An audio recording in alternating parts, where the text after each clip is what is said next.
Is going on, everybody? I am going to work on some board game miniatures. Nothing too crazy, no speed painting or purpose of selling these.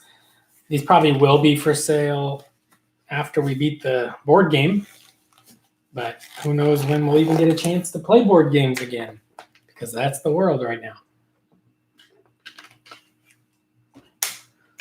So what I'm going to do is start off with Draconoth Nightshade. I'm going to be using my big beat up wash brush from GW. And here's one I already did.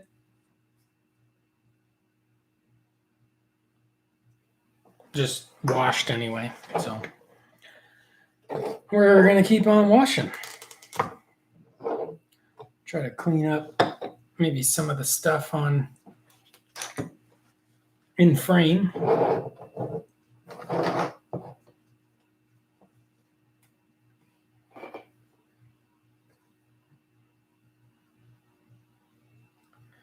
Nothing really crazy on this one, but just forcing myself to get a little bit of work done on these guys. Maybe some of the heroes. And later this week, possibly painting an owlbear again. I'll show you that here in a second. Also got some Eldar Swooping Hawks. Oh, what up, Zane? See you're up painting again? Yeah, I'm just doing some, nothing too crazy, just putting some wash and stuff on some miniatures.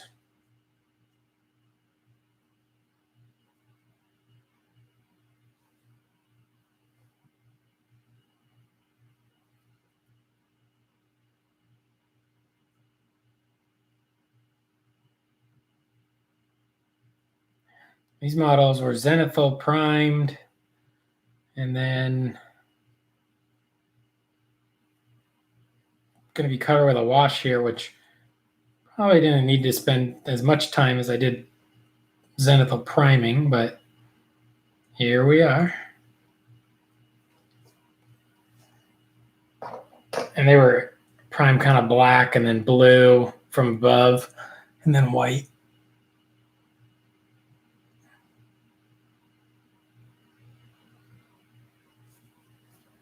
Yeah, so I got the owlberries ready to go. He was primed black and then gray and then white ink from above.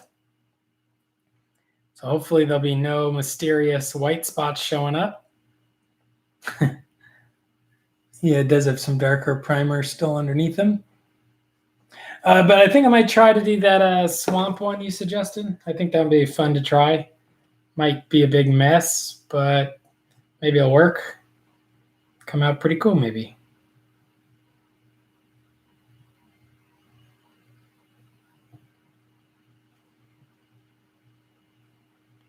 Something like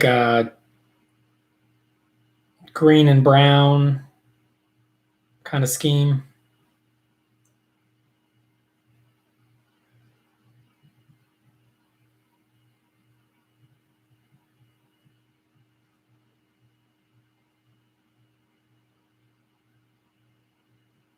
And then I got all 10 Swooping Hawks all primed up and stuff.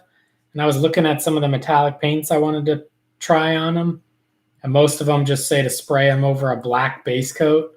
So I really wasted a bunch of time like Zenithal priming them all nice.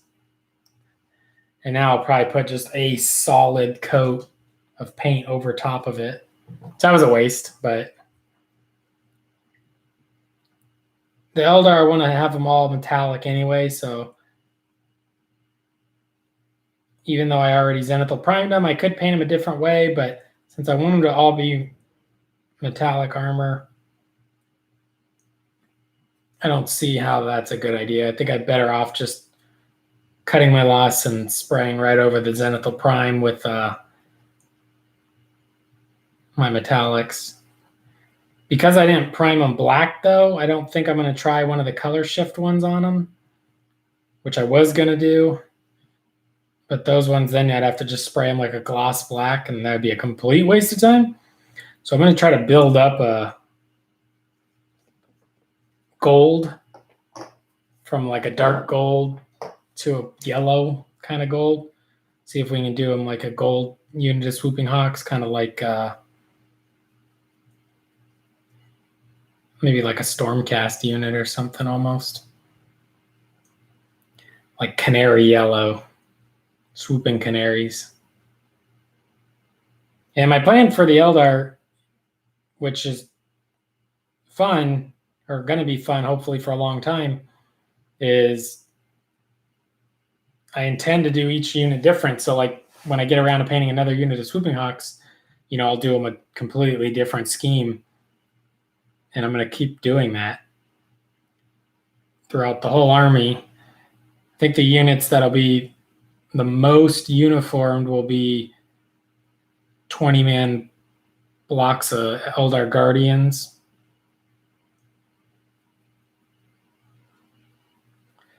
Thinking maybe, either thinking 20-man blocks of Guardians, or maybe all the Guardians are the same to kind of tie it together, and then everything else is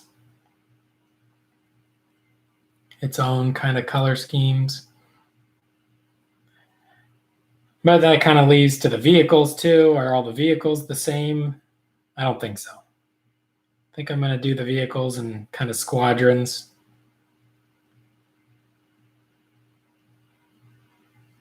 Like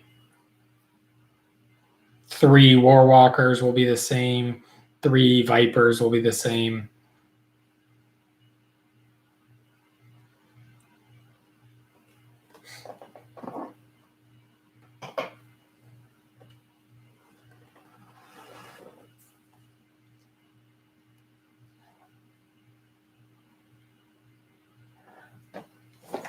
Oh, you got the Ghazghkull before the shutdown? I know some people couldn't even get that. The store didn't even get it in. Seems like some stores got it and some stores didn't.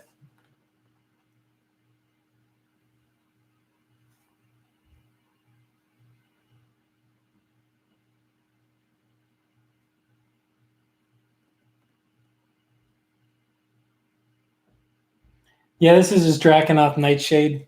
They're primed like a black and then blue and then white from above. And then I'm just using this kind of dark blue wash to hopefully tie it all together.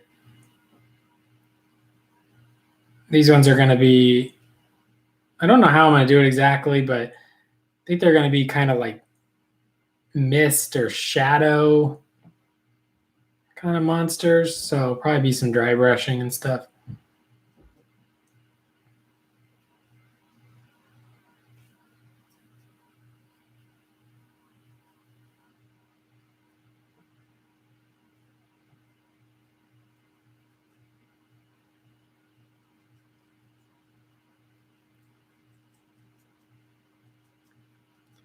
Yeah, I'm just covering them in the wash, just a lazy all over wash.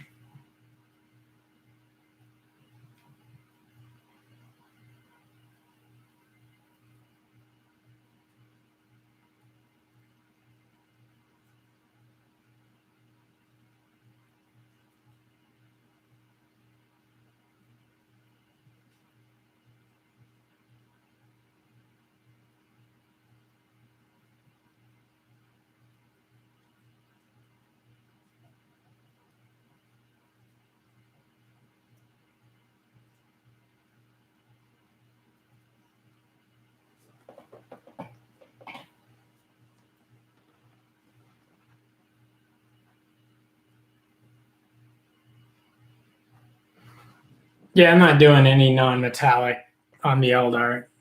I'm purposely doing them all metallic and then matte coating them with the AK Ultra Flat that I like using. And then it leaves them kind of like a hint of metallic, but they don't look super metallic. I did it on my Dire Avengers. They're across the room, but if you're on Instagram, I have a couple photos. They were hard to get any kind of decent photos of, though. Wasn't actually really happy with the way the Dire Avengers photographed. My knowledge of taking photos failed me because I really don't have any knowledge of doing good photos. I just try and adjust the contrast a little bit on Instagram just to make them look a little more dynamic, I guess.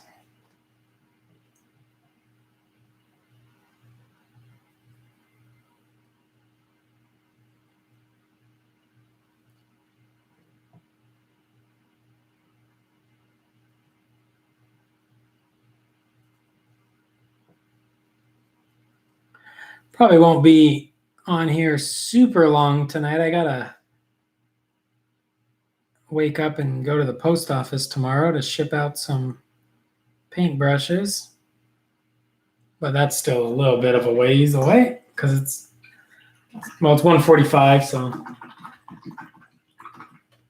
probably another 45 minutes at least I'll be here. The streaming actually, I think, has been helping my channel. I feel like I've been getting more views and more watch time, which is cool. Was actually kind of expecting it all to drop, thinking nobody would want to watch this stuff. Just the one or two people that maybe tune in, but I didn't think anybody'd really go back and watch them. But I think because people are going back and watching them a little bit, and then they're clicking around on some of my other videos.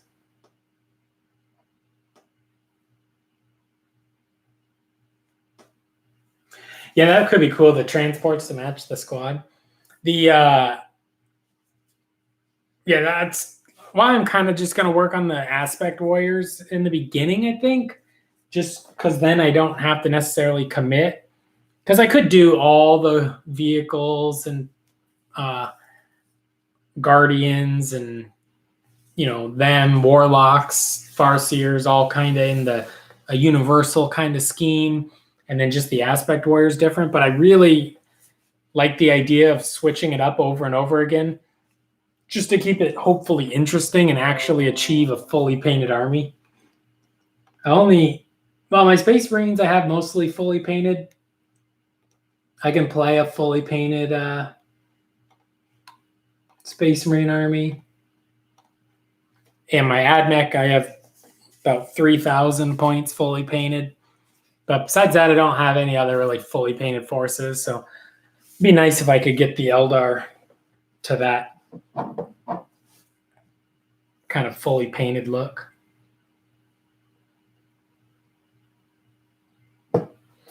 This guy, I think we're going to turn his head.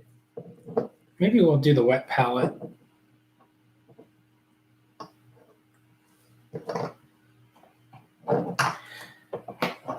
I really need to remember earlier in the day to switch out the paper on the wet palette.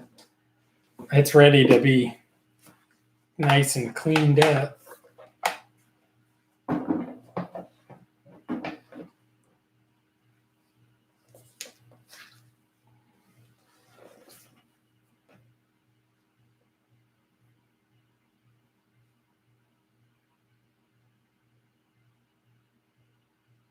Oh, nice. Did like a custom Ghazghkull? I've seen some cool ones where people use like Reaper Bone giants.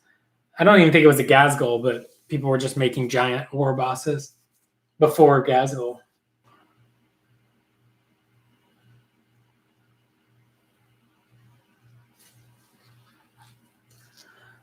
If you're talking about the effect of the matte coat over the metallic, it mattes it down so much. It's kind of like, I don't know, it's metallic, but it's not the same as you would think of it just as metallic paint. It's still metallic, but it dulls it down quite a bit.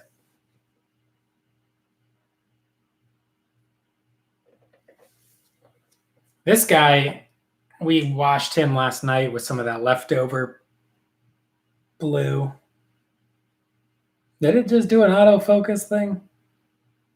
I think it did.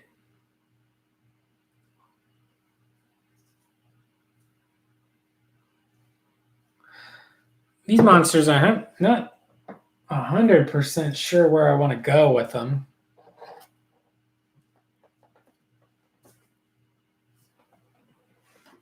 I think we're going to go with the Bugman's Glow.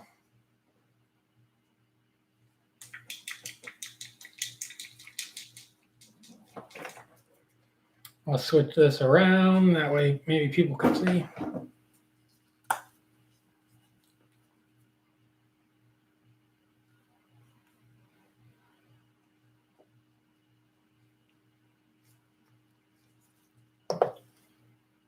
I need to make a little water cup. Do that one.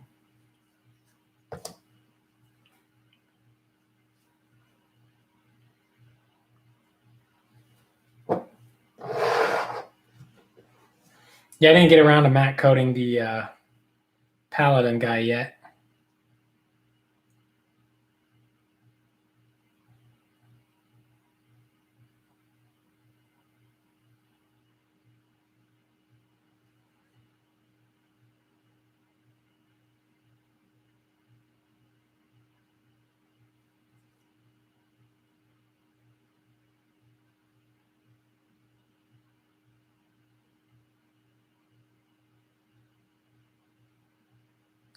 I think these models will look kind of cool with maybe some,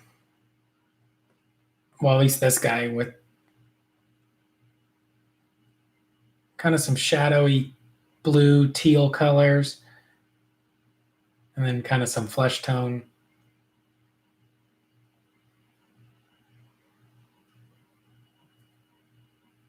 Kind of colors happening.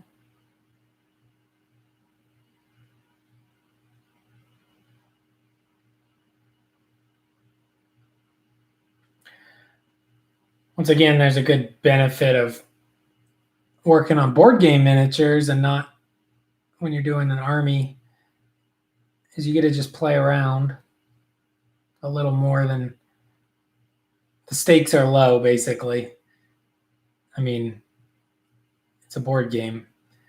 This thing doesn't have to look over the top amazing. So we're going to hopefully get it looking good without a ton of effort. I'd say I have a pretty hard time though, like stopping and just saying, oh, this is done.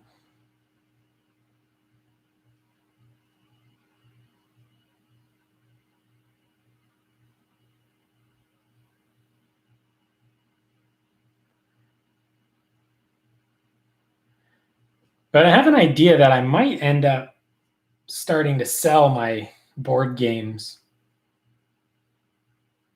It's been bouncing around my head quite a bit, but like painting them to play with my friends, and then once we play through it once, it's pretty unlikely we ever go back and play them again because we all, between all of us, we have all kinds of games, and you know, there's always new Kickstarters showing up and stuff that people ordered. And I mean, me alone, I got 6 board games, 7, 8. I got 8 board games, I think, with like tons and tons of miniatures and expansions and stuff. So once all that, you know, once you play through it once, it's hard to be like, oh, let's play it again. When there's, you know, between you and your friends, there's 20 other games to maybe choose.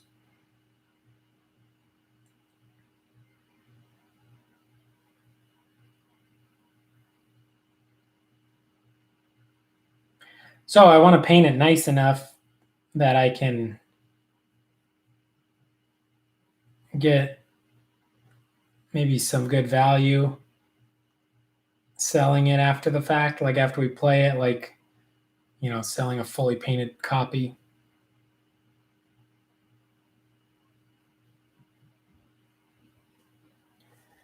And he's got kind of his meaty head.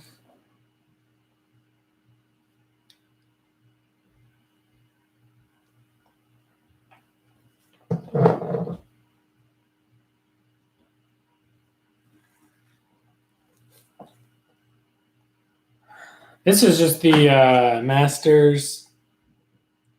I think it's Master. Or no, Stay Wet, I think it's called. Yeah, oh, Masters and Stay Wet palette. So it's this one. The handy palette. This is not the big, this isn't that big. But it's really a good one, and it's maybe, I don't know, maybe like $10 only. You can get it at Michael's, and of course, you know, when you go, before you go, print out that 40% off coupon they always have going. You know, one item, 40% off. You could buy your wet palette. It's like $8 maybe. I don't know why people even make their own. I mean, I guess you can make your own at first, but I really do like this one. Or if you wanted to make a specific, like, small size for travel or whatever, limited space. This one is not big though. But like, I made mine first, and then I switched to this, and you know, with that coupon, it's so cheap. I actually use the paper it comes with, which doesn't get the paint as thin as a lot of people like it. But I actually like the way the paint kind of stays in more of like a creamy, almost like oil paint kind of consistency. I'm trying to think of a texture, maybe sour cream, but that's not quite right. Chocolate syrup, maybe.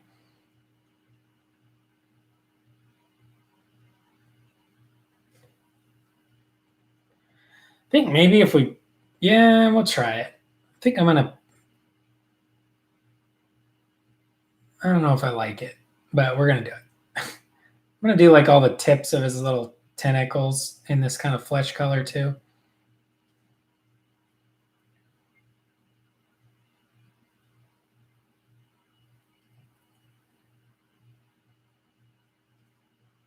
He just needs a little more color showing.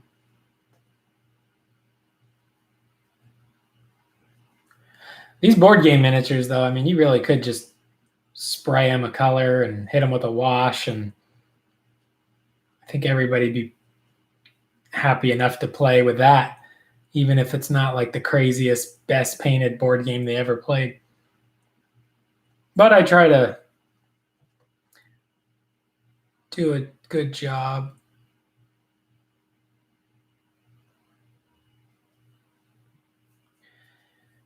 Even though it's a board game, I guess it's still an opportunity to practice, even though I'm not practicing necessarily any new complex ideas or skills. I am practicing a bit of color theory and whatnot while I work on it.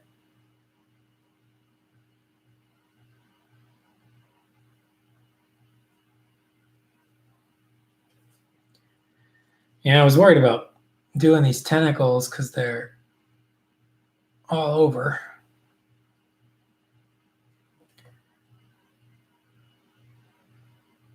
Hopefully it gives it a little bit of a... I'm going to end up having to probably fix them up too, because really I should have painted all the rocks first before I worked on these tentacles. So that's probably what we'll do.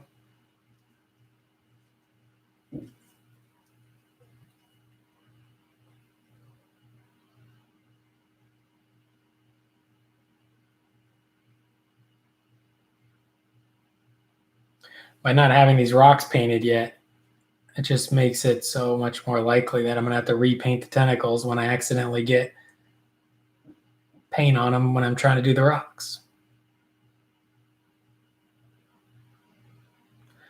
I put my brown owl bear up for $50 on eBay.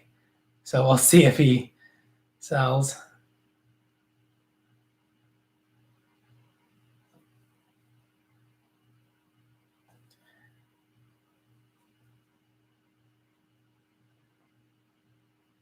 If he does sell, then I'm going to change the title of that video to making $50 an hour.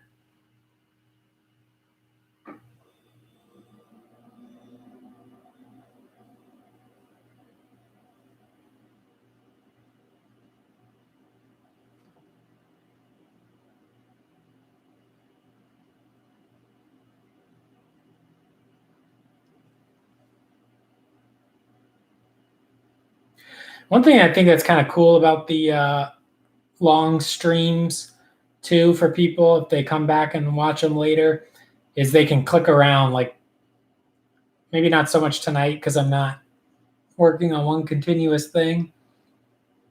Well, I mean, I'm going to work on this guy probably mostly, but I might bounce around. But the when I was working on the owl bear, that paladin, you can click around and jump forward and see like, oh, how's it going to turn out? I think that's something people might enjoy.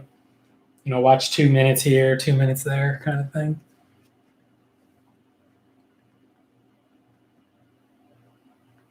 I've never tried painting or selling a fully painted board game yet.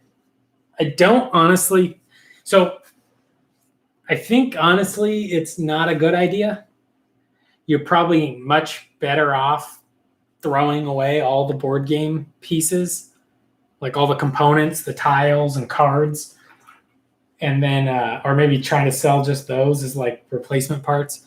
But I think you would get way more money if you sold the individual painted miniatures.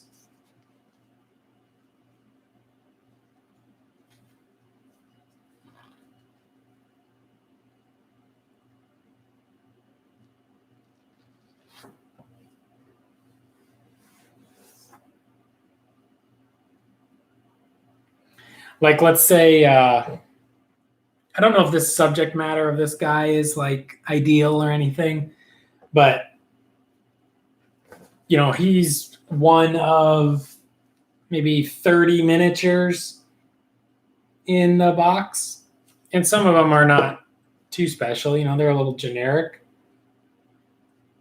But if I paint the whole board game and sell it fully painted, I think that would be way less money than painting each individual model and trying to sell it for like 20 or 30 bucks a guy. Because this might be something, somebody would maybe want for, their fantasy or Cthulhu RPG game. They might want some like shambling horror monsters for their role-playing game, stuff like that. Now, the downside would be if only, if you say you had a board game with 100 miniatures and then you painted them all up and sold them all individually, except only like 2 or 3 sold and the other 97 didn't. Now you're stuck with an incomplete board game and the miniatures aren't selling. But I think they would probably sell. I mean, you could always keep dropping the price until they sell.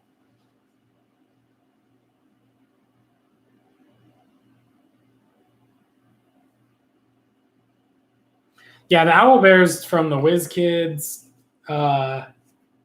Nolzur's D&D miniature line. So yeah, people buy them for their Dungeons and Dragons campaigns, so they can, I don't know, fight their players.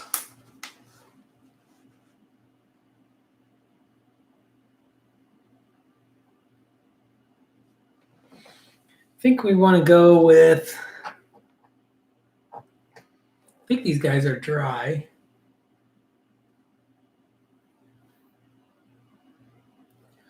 I don't know how I want to really approach these guys. They have kind of one tentacle coming out of their calf muscle and kind of a weird split foot.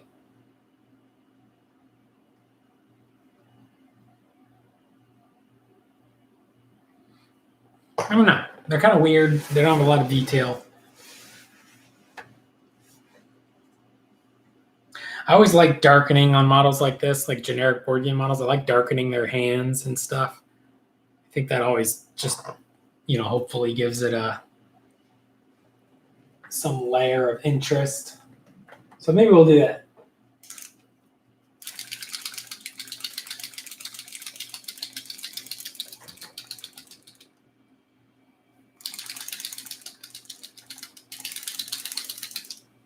Yeah, I think if people were playing like psychological horror games like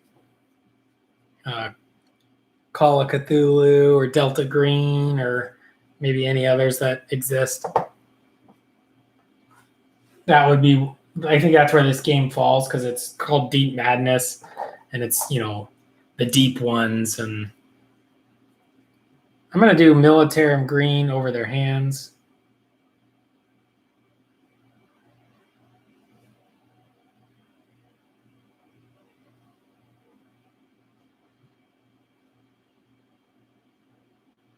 Just to add a little bit of interest into the colors on them. Can't just have them all blue. Don't know if I want to go with their feet. I'm not going to do their feet, though. I'm just going to do their hands. I think their feet, I'm going to darken them up with maybe something else, like they're coming out of the shadow or something.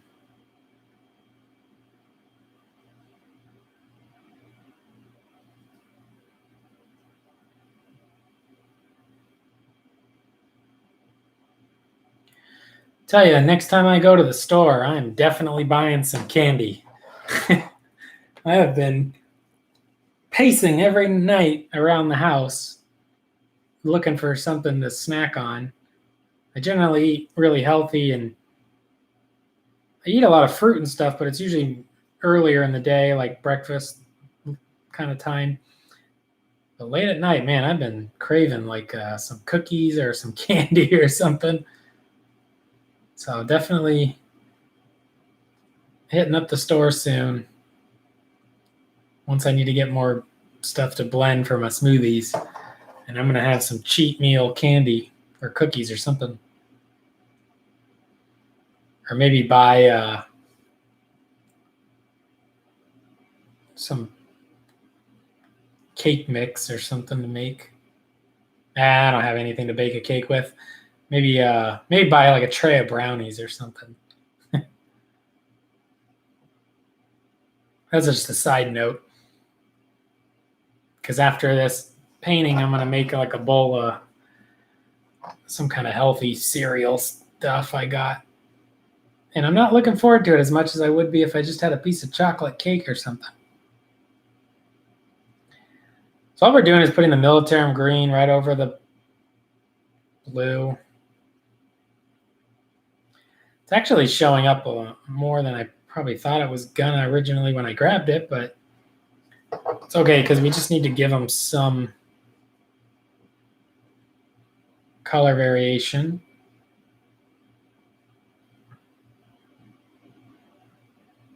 I like this Militarum Green contrast paint. Confident, or not confident, but I'm for sure going to be using it when I attempt the Swamp Owlbear. I think this with some brown contrast paint, kind of the way I did the other one where I went from like the black to dark brown to red brown. I think we're gonna go like a maybe dark brown to this green to maybe a lighter green or a bone, something. But I'm gonna be trying that.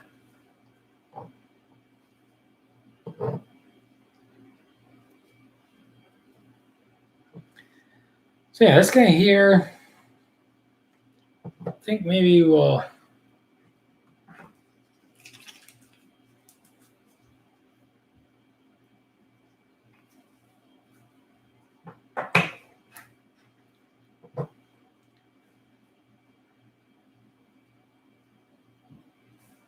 just, I should have used, I got to switch to actually the better brush. I'm going to actually want the point of my size 6 ghost brush on this guy.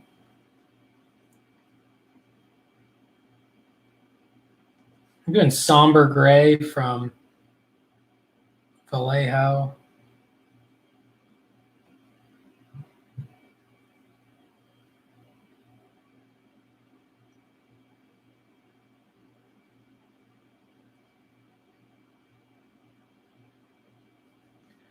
I'm just going to put on a little bit of paint on all this kind of rock structure that this guy's holding on to.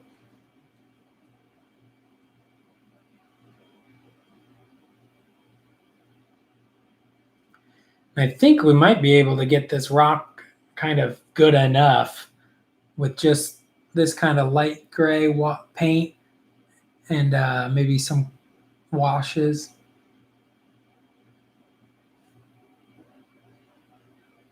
Like maybe some Nuln Oil or something.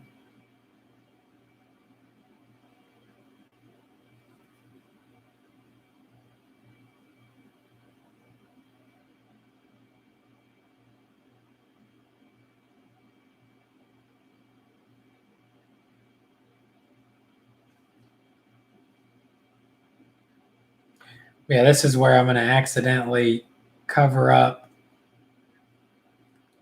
parts of the tentacle.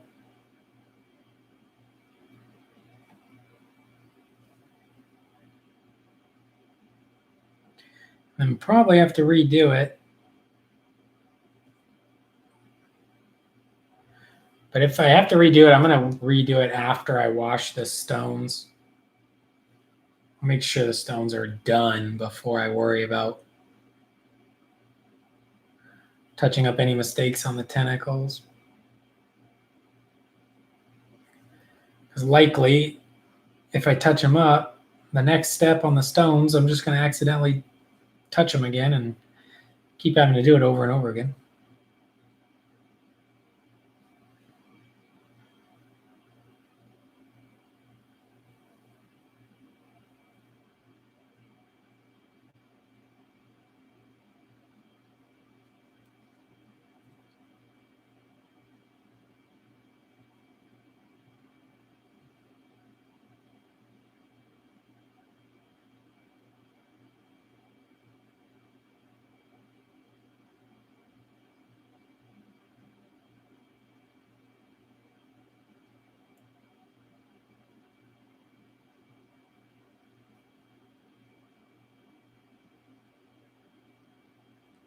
Have to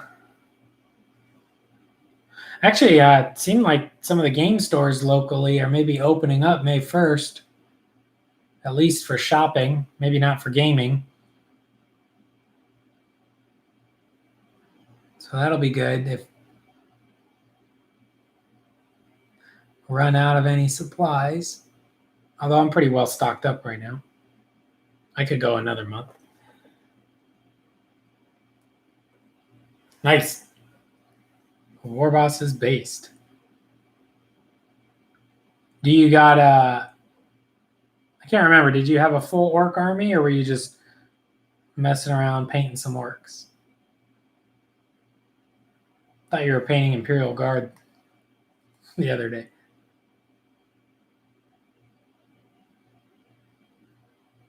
Or you got a bunch of armies and you're just working on a little bit of everything right now. Which is kind of what I'm doing, just a little bit of this, a little bit of that. Little 40K, little board game, little D&D model to try and sell. Try to keep it interesting and fun.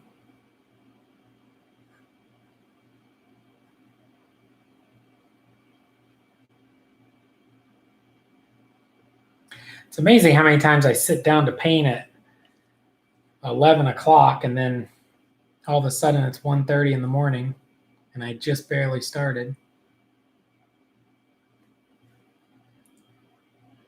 Get a little lost in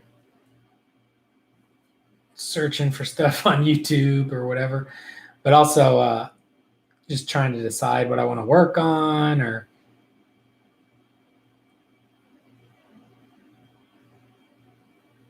But I have been doing some airbrush stuff, just getting these guys prepped, and I don't want to try to set up the camera to show the airbrush booth, which is just to my left here, but I feel like the camera is working decent enough nowadays. Now I don't really want to mess with it.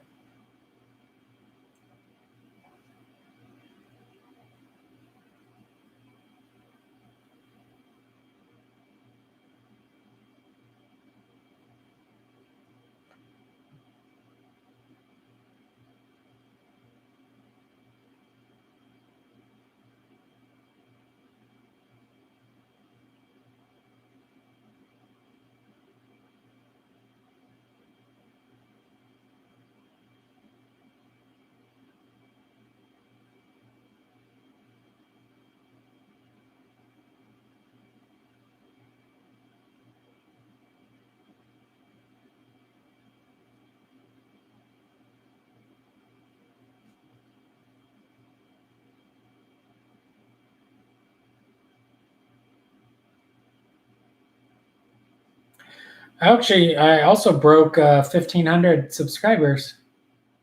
Forgot to talk about that.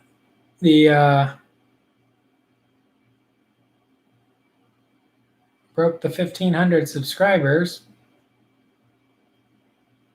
So I don't know if I want to do a 1,500 subscriber giveaway or wait until I get to 2,000.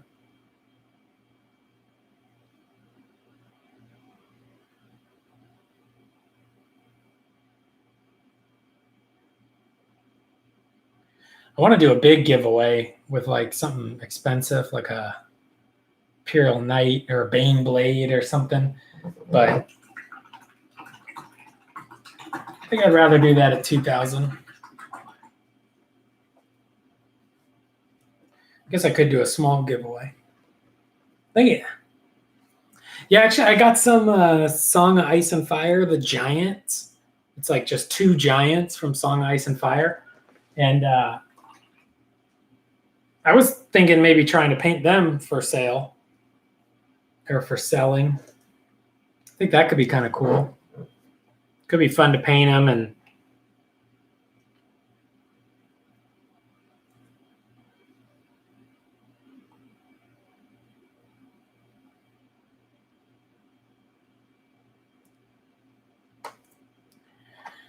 all right, so these guys have their little green hands now.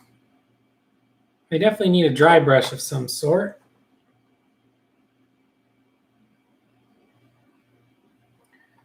Luckily, we happen to have dry brushes. So maybe we'll do that. I think I'll get the big boy out.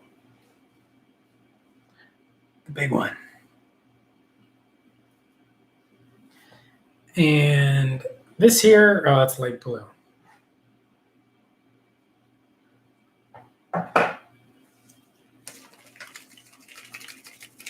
These airbrush paints are never good for dry brushing, but we're going to try it. It's a Model Air light blue. Looks like it maybe has a little bit of a greenish tint to it.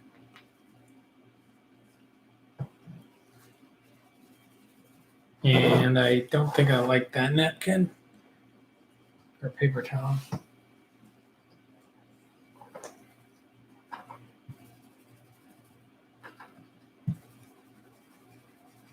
That one just looks like it's really dirty. And I don't want to necessarily pick up all that stuff. So I think this might be a little bit more of an overbrush. And somewhere with the airbrush paints, they're so thin, they're not good for dry brushing. So it's kind of doing an overbrush effect.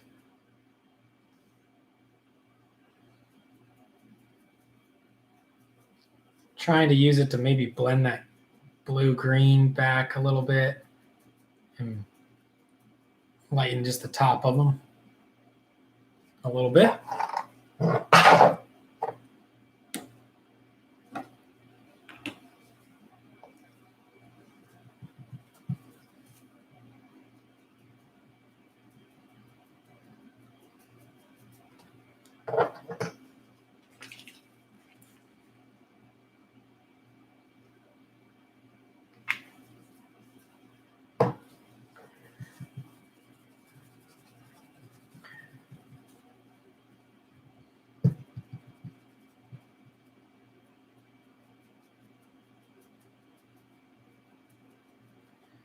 Yeah, I'm hoping it gives him a little bit of a greenish blue kind of light to him, which then makes a little more sense why his hands are green.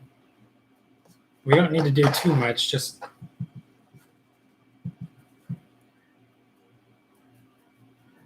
face, chest, arms,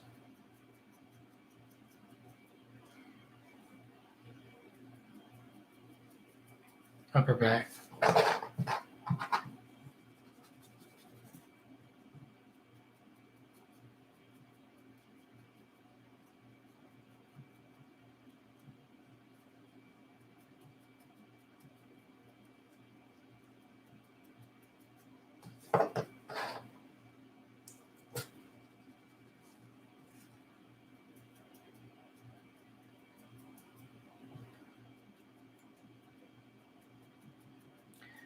Giving it it's a bit of more, I would call this an overbrush or wet brush.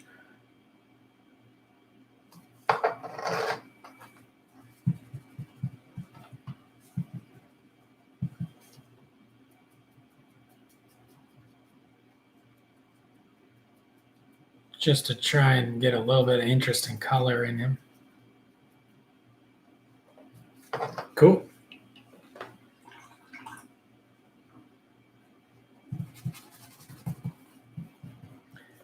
And now we might, I don't know where we want to go next with those guys. I think maybe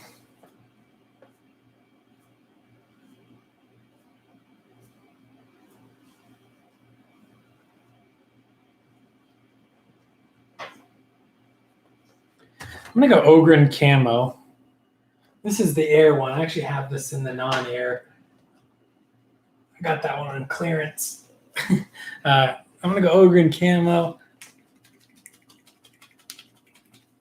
And I'm going to use this, just kind of a yellowish green. I'm going to mix it right on the same spot on the paper towel so it blends it a little bit in. I'm just going to do a few swipes on their face.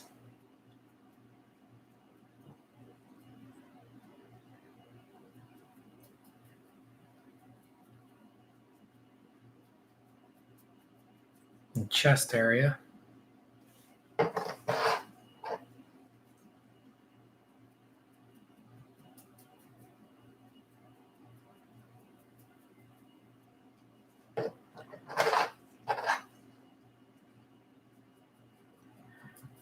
These would have been much easier to do in like a real horror kind of look.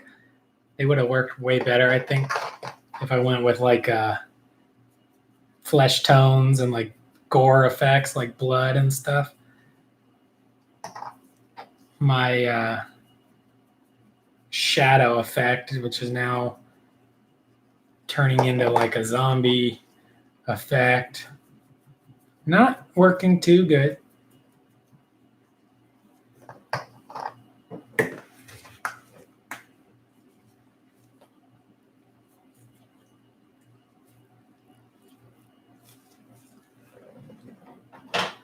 Yeah, I mean, these are literally just 6 of, I mean, once this whole entire board game's painted with all those expansions, like, you know, I think it's 300 miniatures or more, maybe 250. So even if I'm not 100% happy with just these 6 guys, it's not a make or break kind of thing. Just need to get something to make some kind of interesting details pop.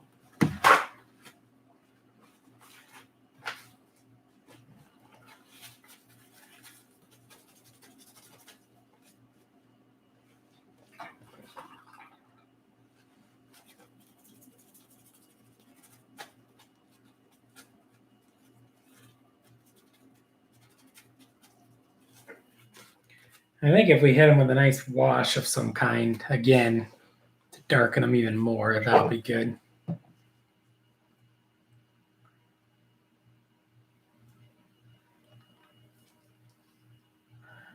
And while we're here, I think we'll wash the rocks that our demon here is on. I don't know what I'm feeling. You know, this one I never use. I'm gonna go with stone from Secret Weapon.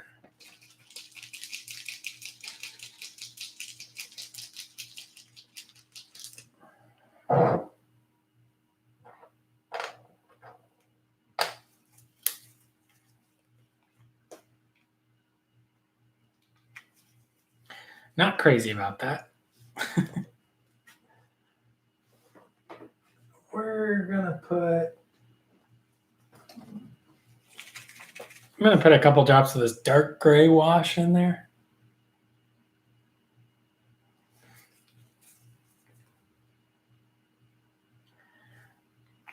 See what happens. And I spilled it a little bit.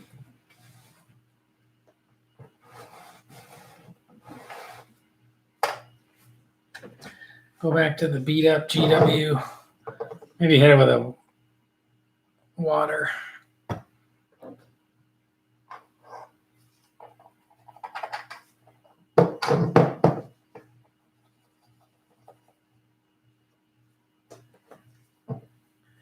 Well, it's certainly something.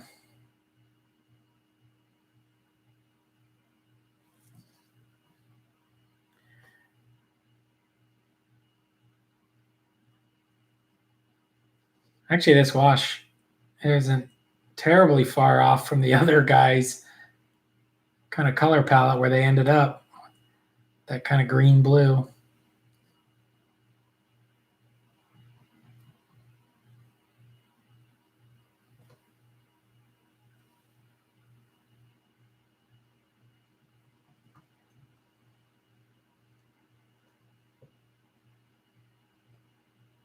If there's a lot of extra, maybe I'll put it on the other guys too somewhere. Maybe their feet.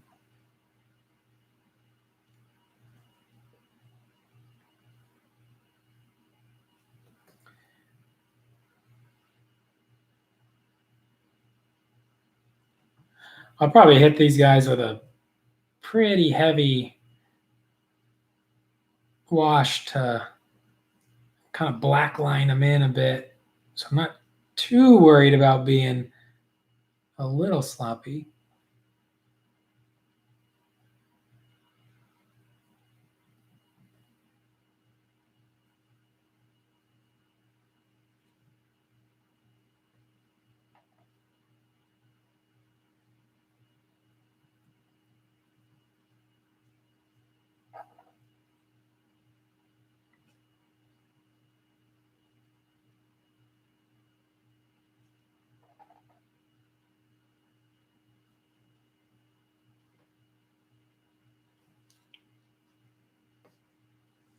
So actually, when I do hit, I'll probably hit these rocks with somewhat of a black wash as well. But the slight color variation that this kind of green gray wash is doing will add a little bit of interest in the colors and stuff. I don't think it's a real win, but it's okay.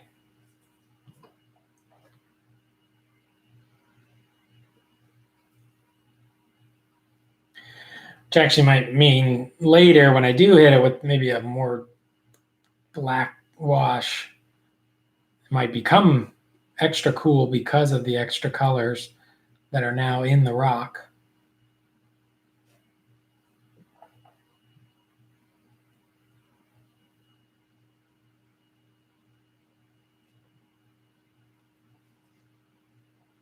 All right, so he's holding on to his rock.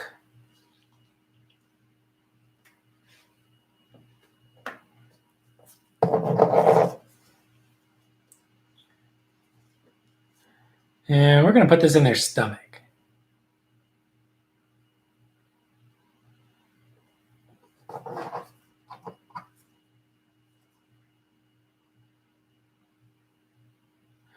Their stomach's kind of indented anyway, and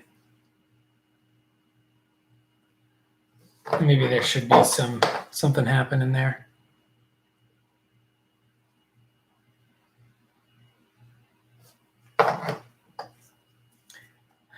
When I paint board game miniatures, I do this quite a bit where I'll mix up something like a wash.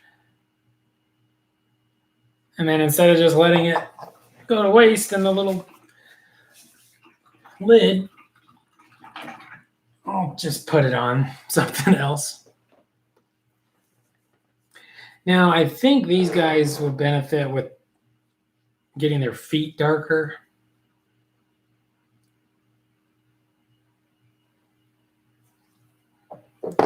He definitely could use some color in his mouth too.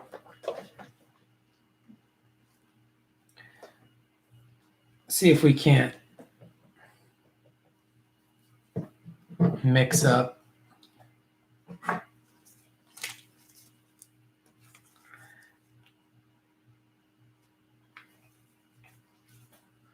I'm going to take a little terracotta red.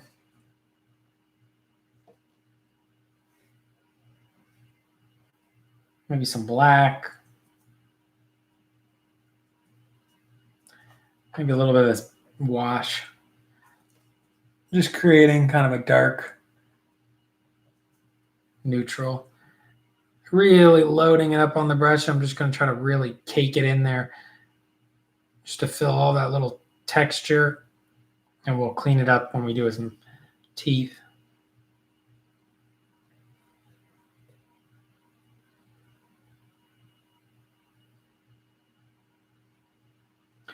That gives him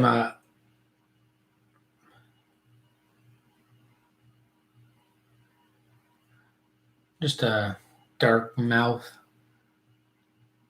which will get darker when we wash it.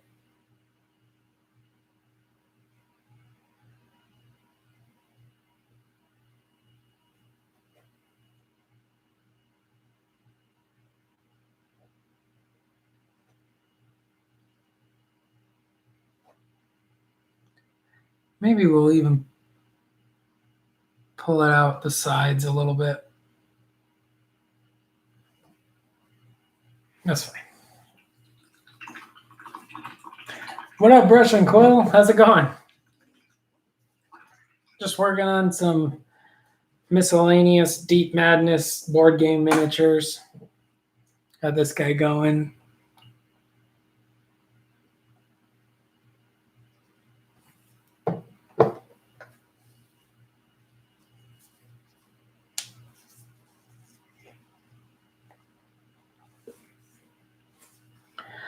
I think most of the miniatures can be painted with airbrush only if you're willing to mask off areas with like silly putty or masking tape.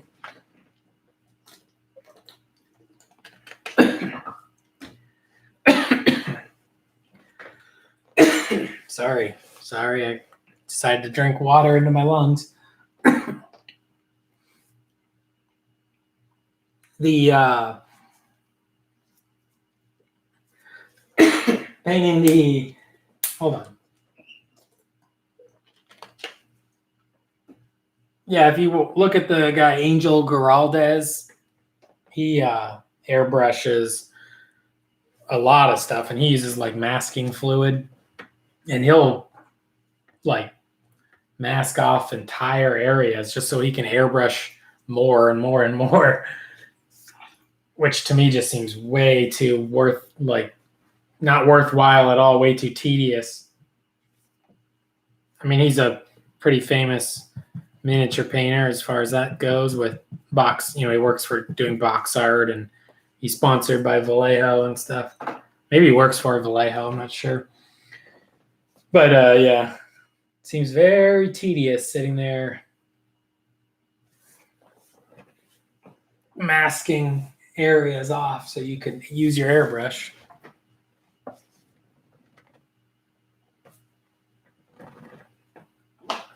I'm going to go with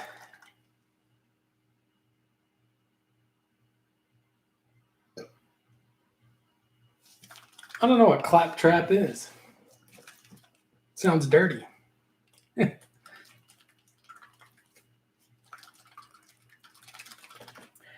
Yeah, I'm just mixing it up. I got a whole squad of 10 Swooping Hawks ready to go. I wasted a bunch of time zenithal priming them, not even thinking that I'm just going to be solid base coating them with metallic paint anyway. I got a couple little halfling guys I might work on. Probably this week I'll do the other bear, the other owl bear.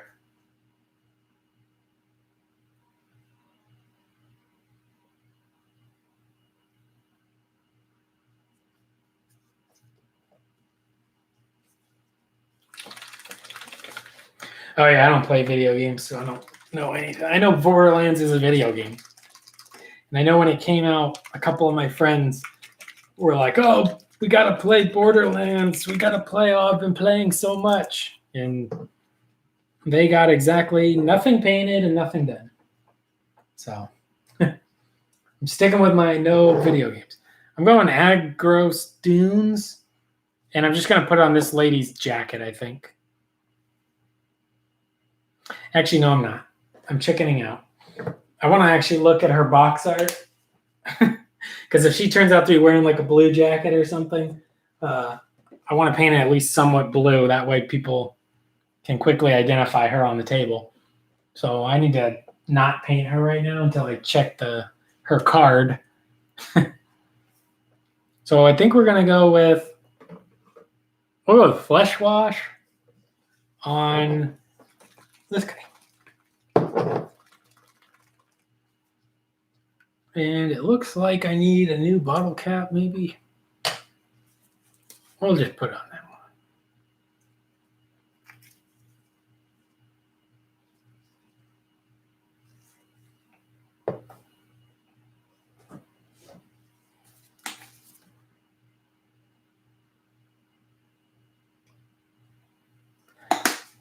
Flesh Wash, couple drops of Flow Improver. Hopefully this doesn't, oh.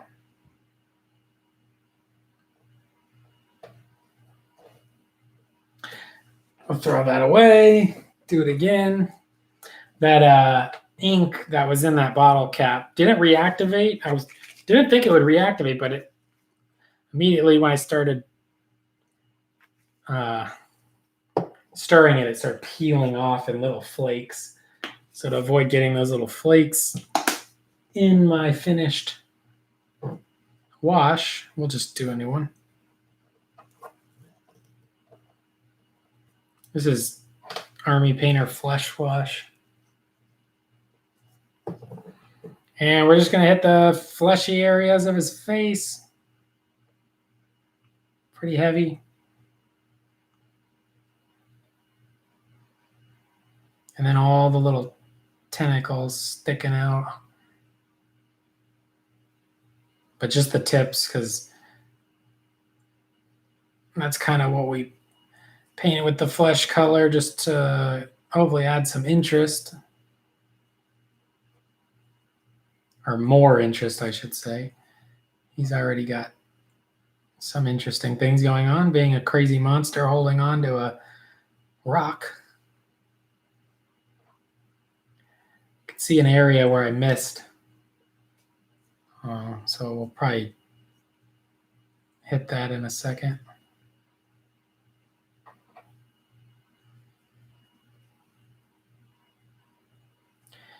There's one computer game that I really like, Dota 2 or Defense of the Ancients 2.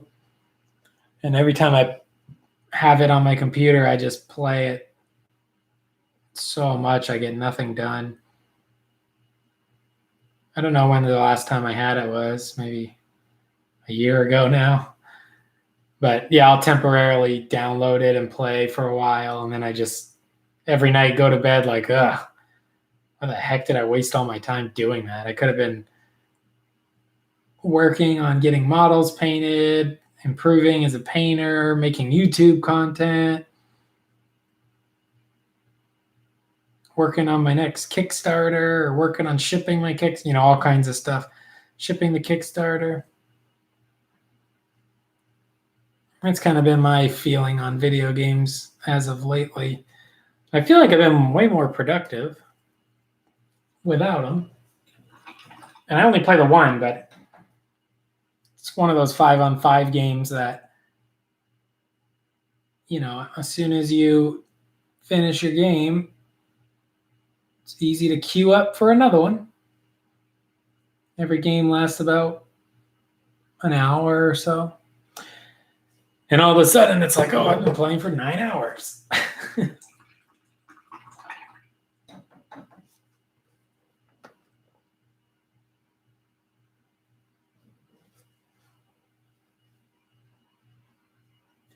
Battle Isle Andozio War. Is that a computer game?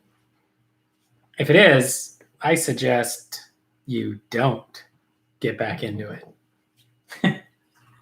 There couldn't possibly be anything of value. I mean, they're fun enough, but I don't know. I've been trying to stay a little more productive, I guess.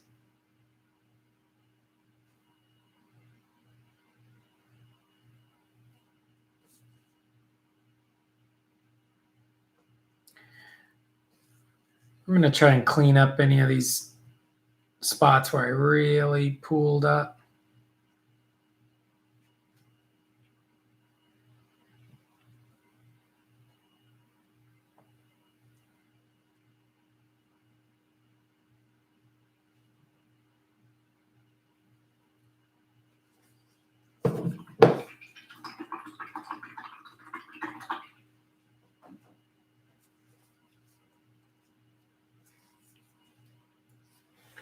I don't really know which direction to go with these guys.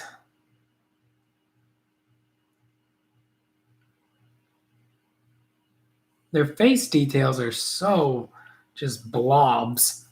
Like I can't really highlight their mouths and stuff.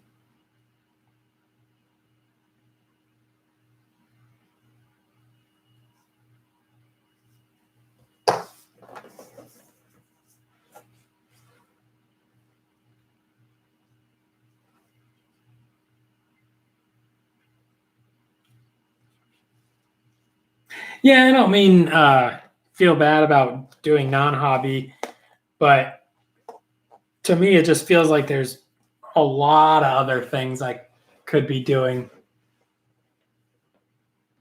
If you're talking about video games stress me out too.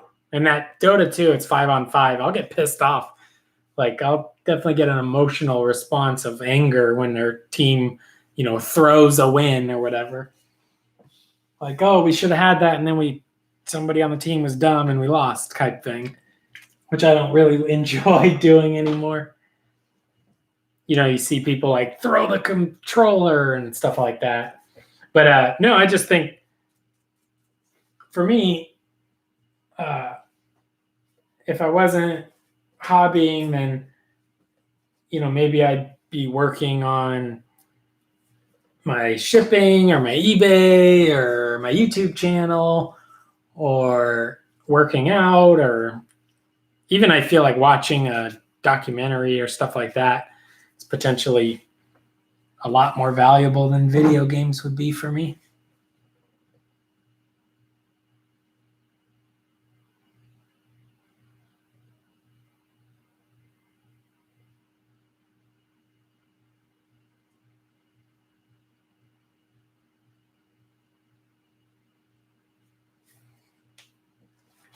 Yeah, I don't know why I would get upset on the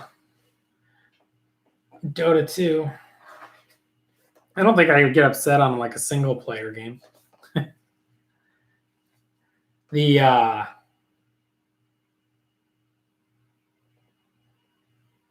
I don't know. It doesn't have much place for me anymore.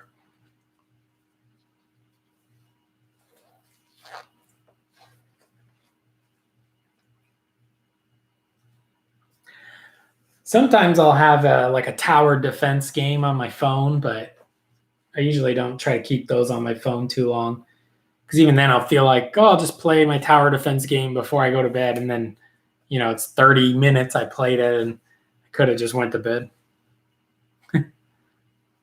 Here's our knight from yesterday or the other day. I don't know if he hasn't been varnished yet, but he came out Pretty cool.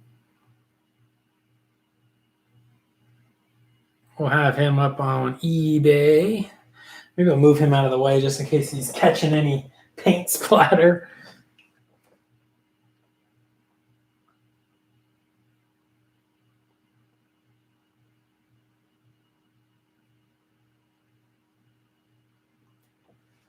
All right, I think we want to hit these guys with a wash. Where? I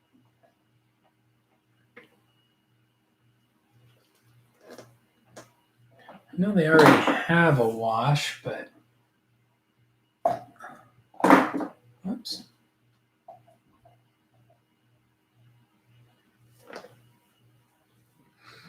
The big guy's flesh wash is drying, so we got to hit the little guys with something.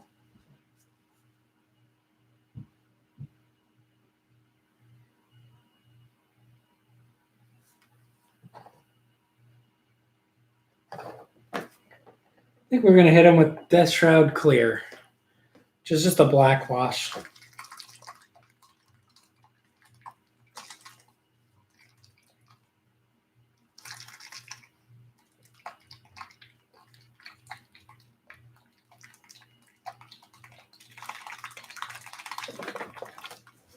Yeah, I kind of never see myself buying a VR machine. I don't think I would ever get enough use out of that.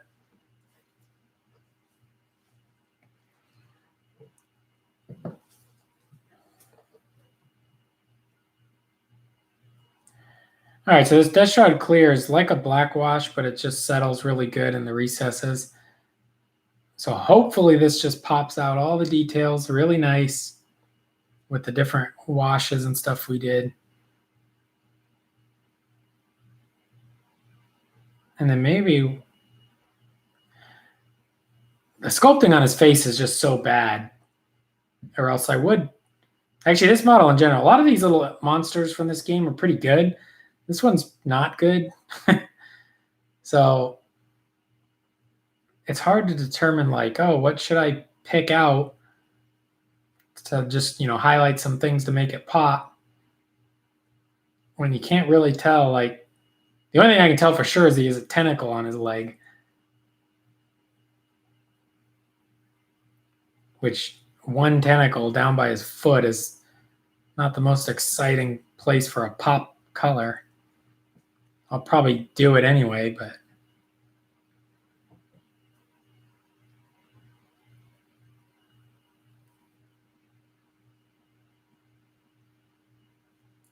it almost looks like this tentacle could be kind of growing out down his leg, but it's not sculpted enough to determine if that's true.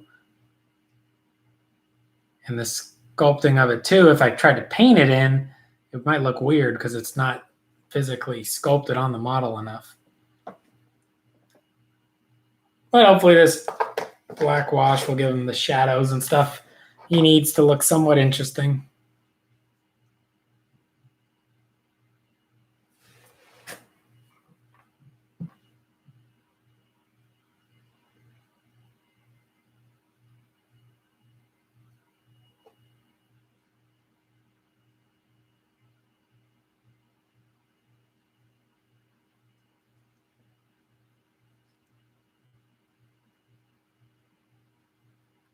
Yeah, my days have been basically like wake up, make my giant smoothie, either start working on my Kickstarter shipping or go for a walk / jog, exercise, then work more on my Kickstarter shipping, and eventually maybe finish working out if I feel like it that day, shower, eat dinner, and then jump over here and start painting or building or browsing YouTube. That's basically my whole day. So for me, if I was going to play like a video game, my choices are not work out, not work on the Kickstarter, or not work on my models or my YouTube stuff. So I don't really see a place where it fits in unless it's a day I just didn't want to paint that day.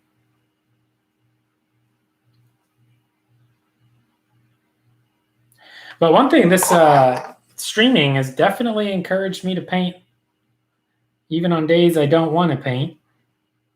Like I didn't necessarily want to get much painting done tonight, and now I've been going for about an hour 20.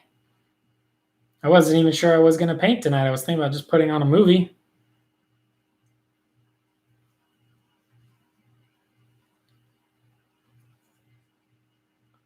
There's I saw on Amazon Prime that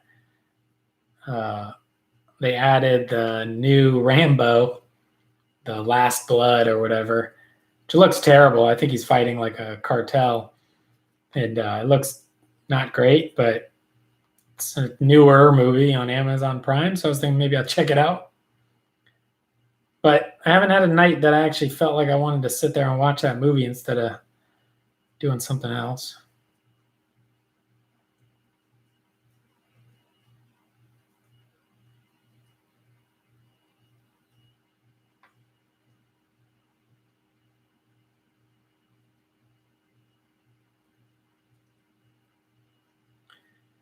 The reason I can cover this whole model in this black Death Shroud clear without too much worry, it does have kind of a glossy, weird finish to it when you use it like this, but I'm going to be eventually varnishing all these board game miniatures anyway,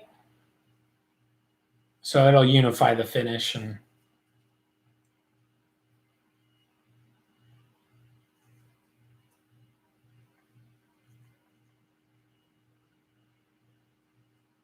with the Eldar, I use the oil paints for oil washes, so I'll make sure when I wash the Swooping Hawks that I do that on camera.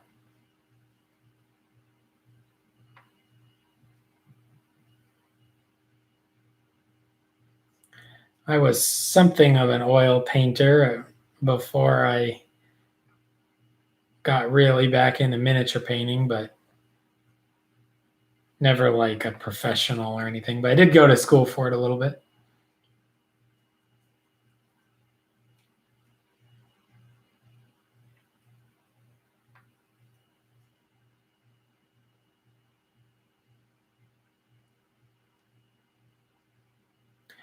What's the first game you guys want to play when the stores open back up?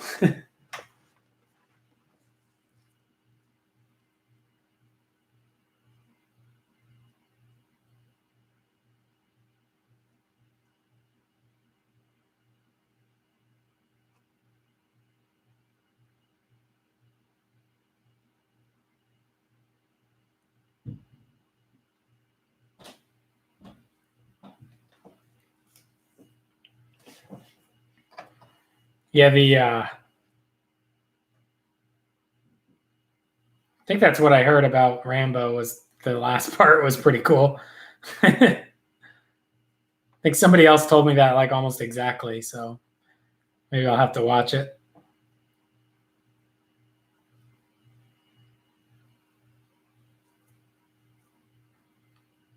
Yeah, it's funny. I always said one day I was going to learn how to edit videos and grow my YouTube channel. And here I am 2 years later, never edited a video ever. And I'm working just over 1,500 subs. Pretty happy with that.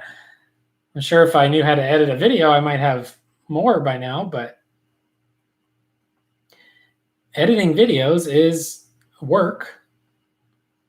And editing videos also, it's a hobby in itself. So you have to be somewhat interested in that to,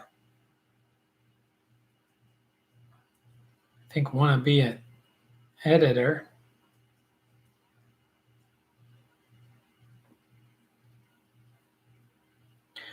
Man, these things are so weird. I don't know if they're fish. I don't know if they're like, he's got one leg that's bigger than the other, but you just don't, there's not enough information showing what the heck they're meaning that one leg to be.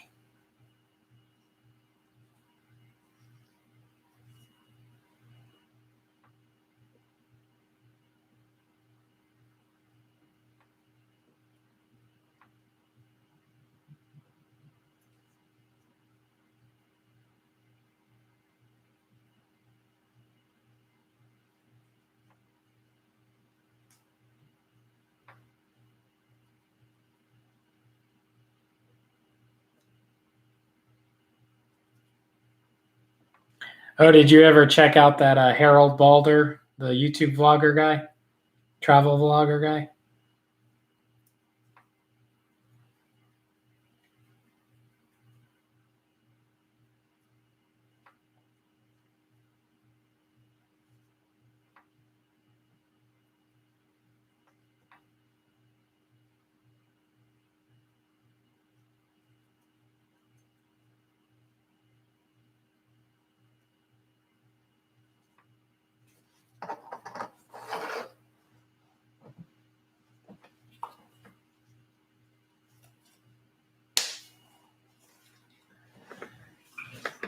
Yeah, I won't have a new. If I had like a fully painted Eldar army right out of quarantine, I would definitely want to play that. But I do have a fully painted Deep Madness board game, and right now I'm working on getting one of the expansions painted. That's what these guys are from, and so maybe I'll get everybody to play some Deep Madness.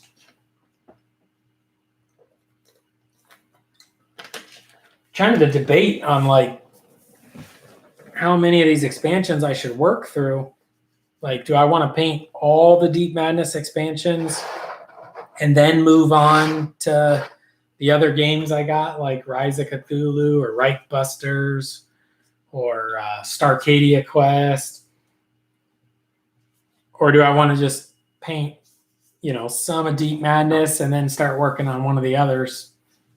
I don't know yet.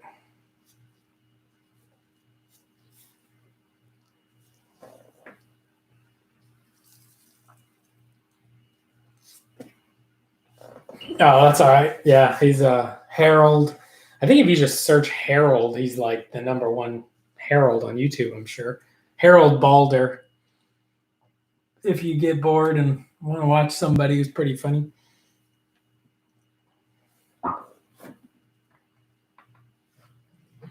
Well, I think with the black wash, they're kind of tied back together a bit. Obviously, it's still wet, and so it's really shiny, but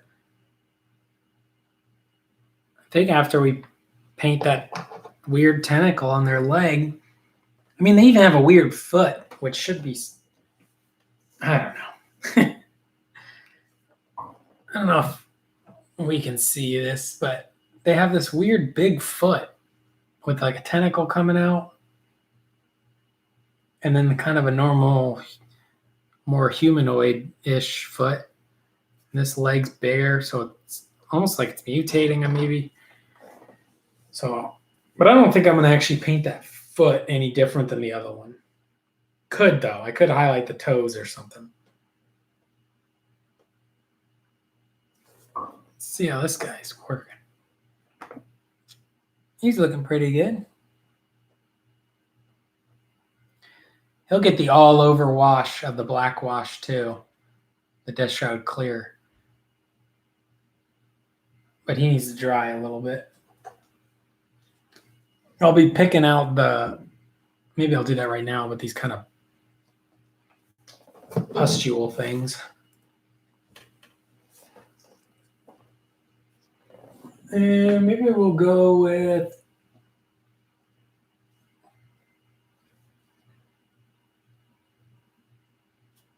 I don't know.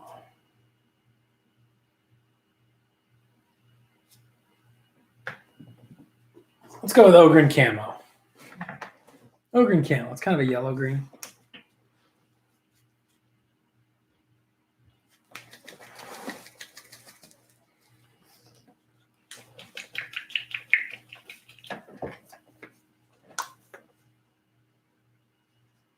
Yeah, I got some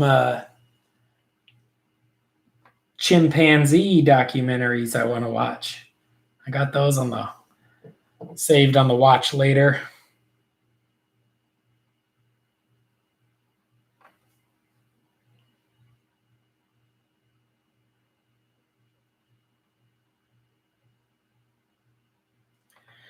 That's one of the things I never get to watching a movie like Rambo.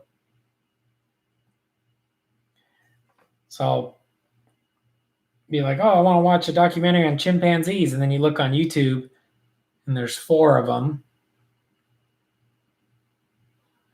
So now I'm going to watch all 4 over the course of however long, but I don't really watch movies that often.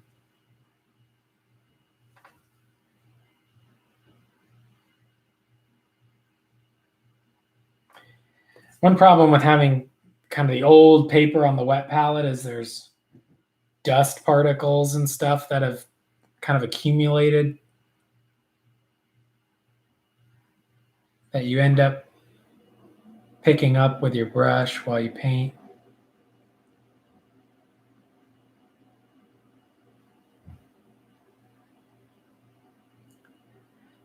And I've been using the same sheet of paper for months.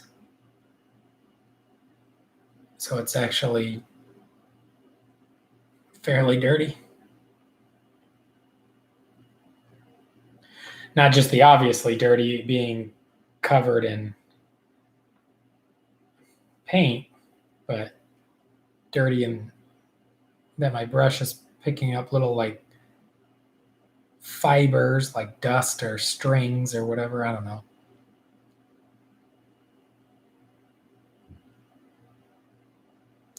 Probably fibers from like paintbrushes and stuff. Just hair.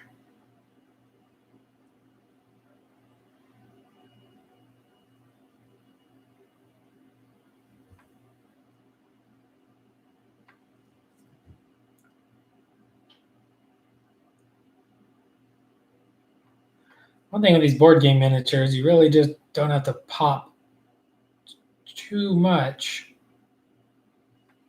to get them looking pretty good.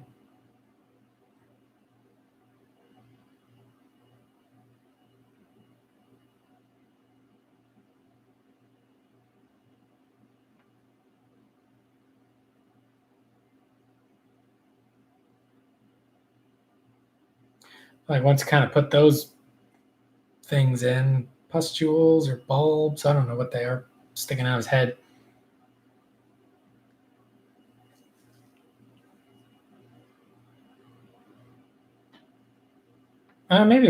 He's got kind of what maybe are like eyes, but I think we might treat him the same way.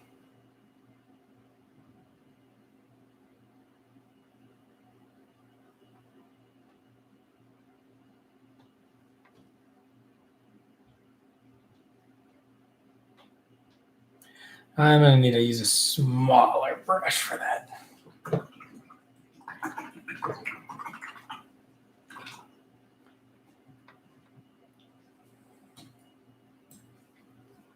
This is just Ogren camo with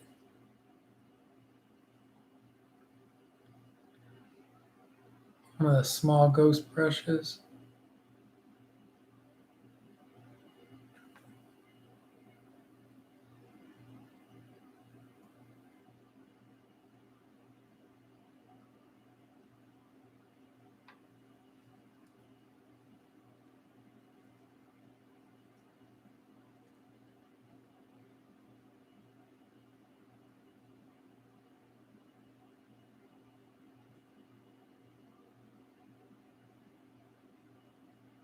Yeah, it seems like the game stores locally are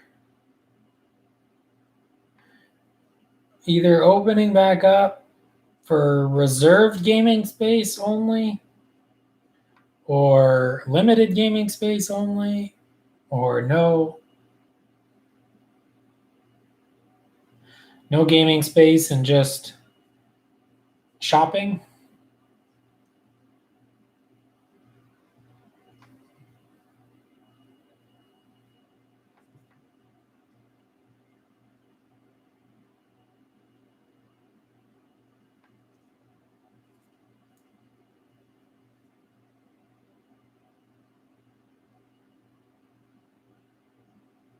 I think it's going to be a battle of game stores. You know, which ones are open and letting people come play are going to probably see a rise in sales and customers hanging out, obviously. And then the ones that maybe want to be a little safer may suffer.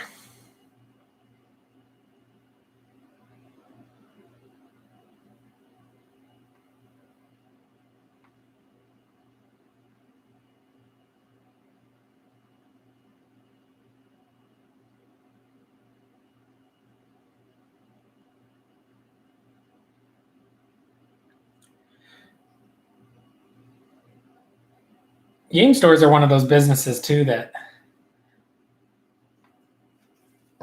like they're hard to stay open. You know, a lot of them close. They don't stay open very long.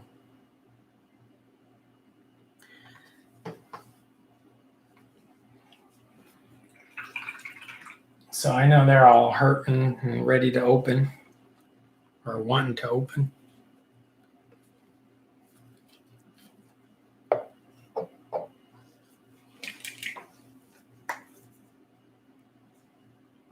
All right, I think we'll just go with Bugman's Glow again.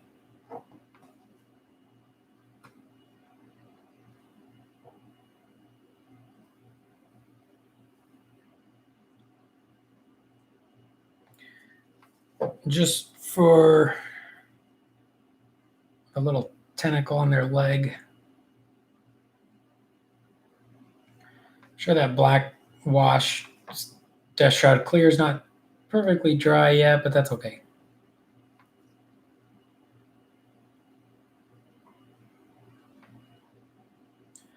At this point, any variation in color in that tentacle will be a good thing.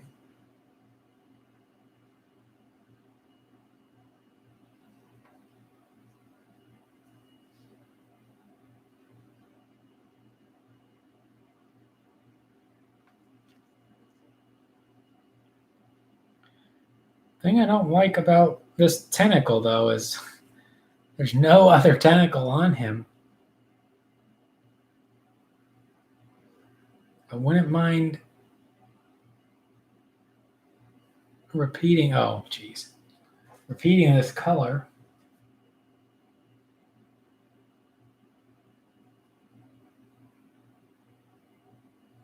Got some on his leg.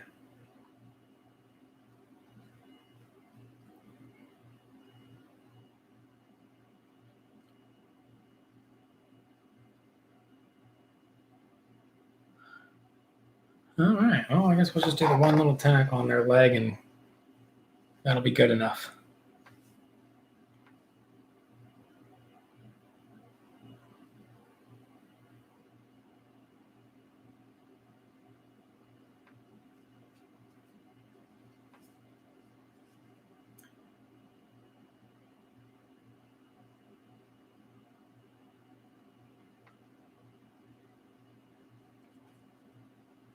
And it's 3 o'clock now.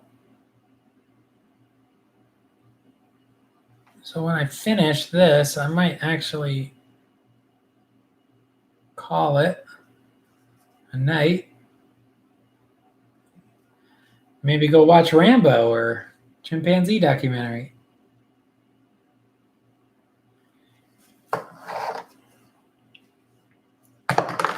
Oh, I almost dropped him in the wet palette. Now, luckily, this wet palette, a lot of that paint is not wet still, but oh man, if one of them just fell in and the other 5 just have one clown one that I got to somehow correct.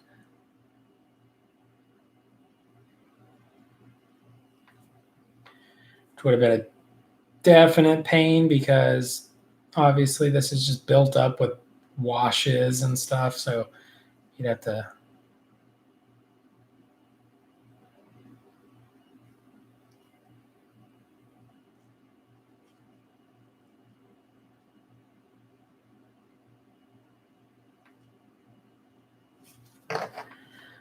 I think I need to actually maybe this week put like 5 more things for sale on eBay. Got a lot of old Warhammer stuff I need to get rid of. I used to sell it a lot more, but I have been a little lazy on listing items for sale. Not lazy and I'm not doing other stuff, but definitely not listing items for sale.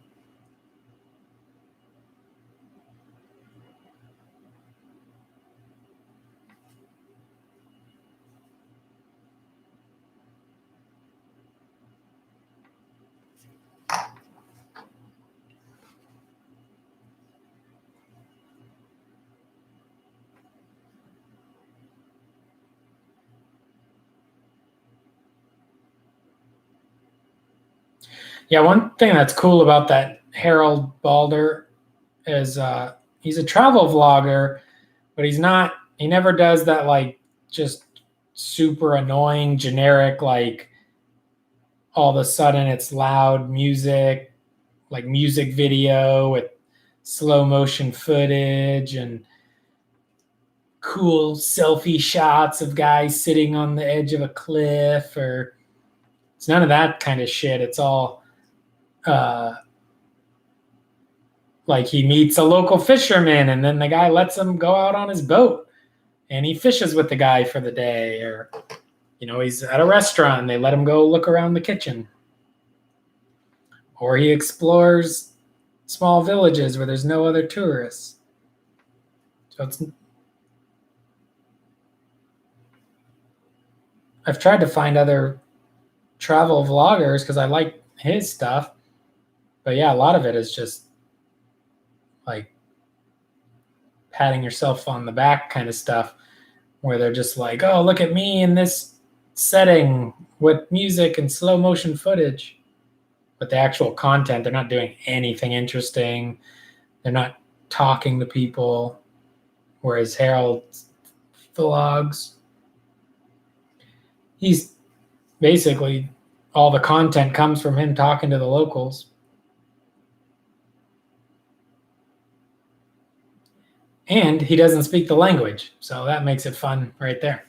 Because he's trying to talk to him, but he doesn't speak the same language. So, but yeah, I really liked all his videos in Vietnam and stuff. Yeah, there's so many like YouTube videos or even like cooking channels. Oh my God, I think it's just to increase the amount of like watch time. I can't imagine it gets you more subscribers. Maybe it does, but like a cooking channel and it'll be like, I'm going to get my ingredients ready. And then there'll be like a minute of almost like a music video with slow motion shots of like water bouncing off the tomato and then the orange rolling across the counter and then flour being sprinkled. I hate that. It's so irritating to me.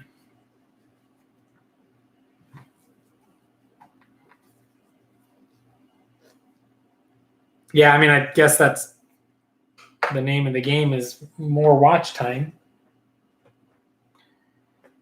Which these streams, I think have definitely, I mean, I could see in my analytics, they've increased my watch time, but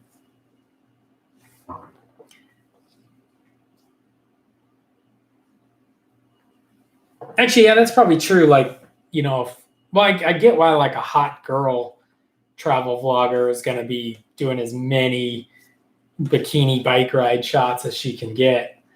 But like these guys that do it that think like them in their sunglasses in a busy street with like a 360 camera view of them, it's like so not interesting.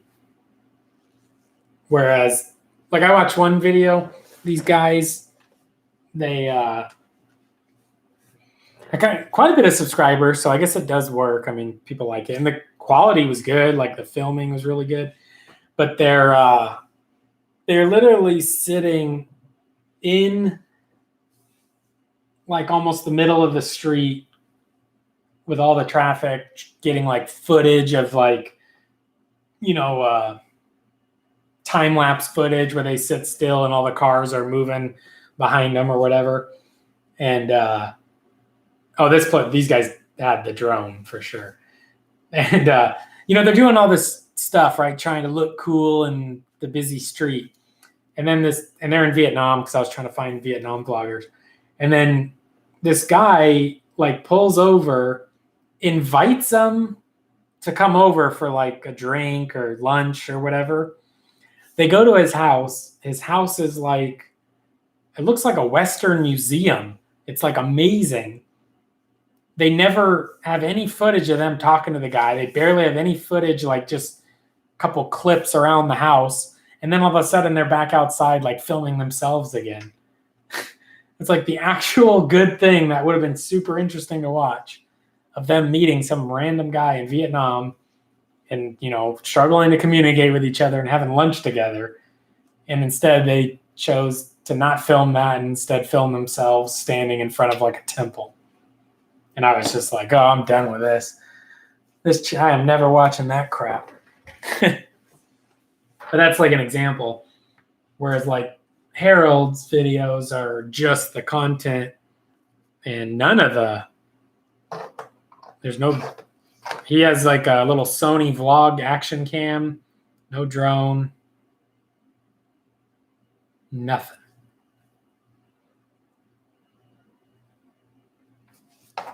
And he's pretty funny too. He's from like Norway. Hopefully this flesh Bugman's Glow on the tentacle is dry. I'm putting this flesh wash on that I used on the other guy.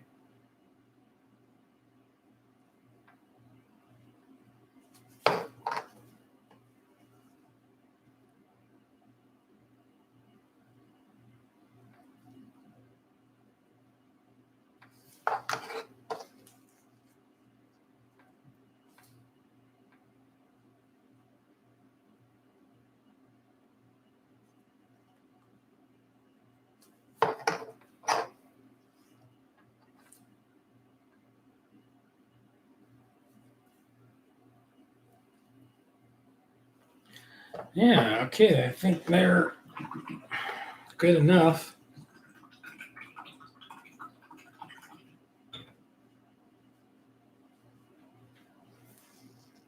Yeah, that definitely would be. I don't think I obviously probably need to know some editing and stuff, but the job or life of like a travel vlogger, that seems like that could be pretty cool. I don't know if I actually like traveling that much, but I guess you'd find out pretty quick.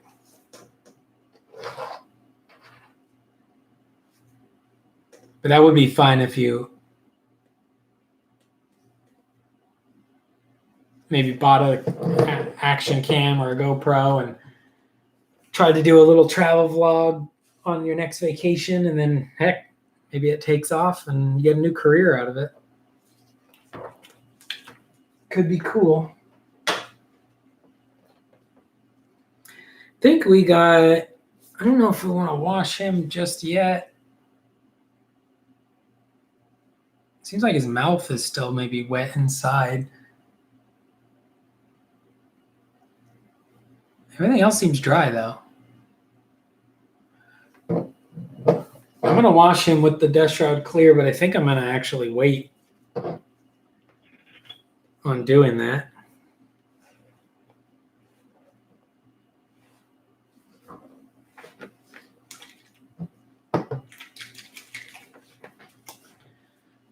We'll go to trusty black paint.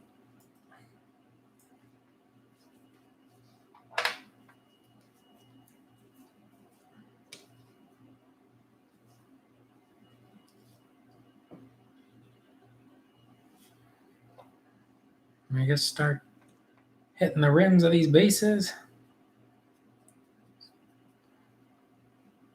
Sometimes these guys need 2 coats because I don't get the board game plastic on their base primed that good. Although these guys got airbrush, so they should be good, but they still might need 2 coats. So I'll do a fast kind of one.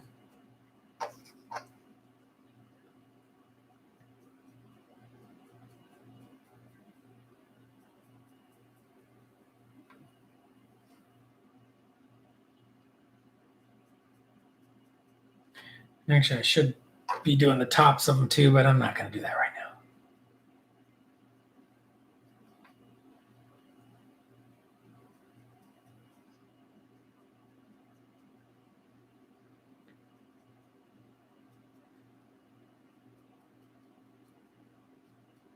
I've just been painting their bases black. I haven't actually decided if I was going to do anything to them, but I got about 60 or 70 models from this game painted already. And they're all just black bases, which kind of wish I did a little bit of basing. But it certainly can speed up the process by just not doing that.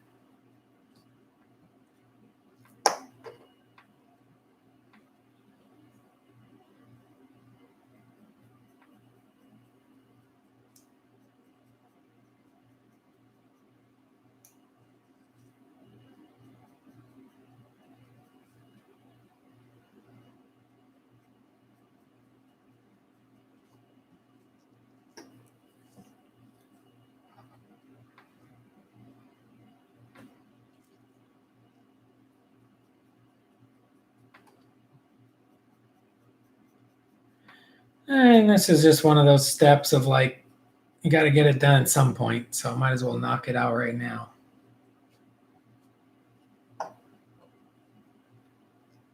Normally it's like the last thing I do, but I'm trying to increase my productivity a little bit.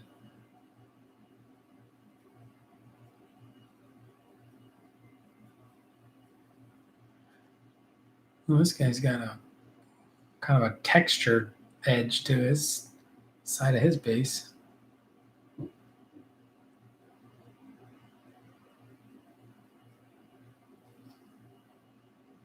Maybe he's in water.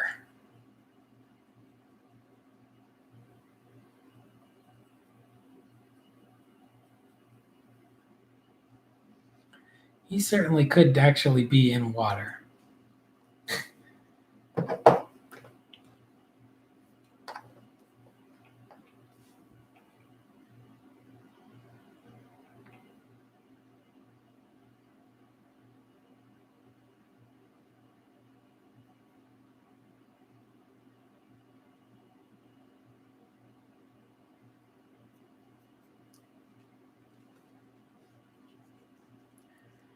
And just hitting the toes, or hitting between the toes. Some thin black paint.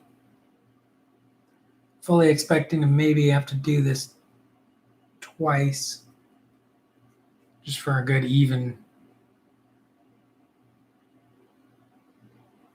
coverage.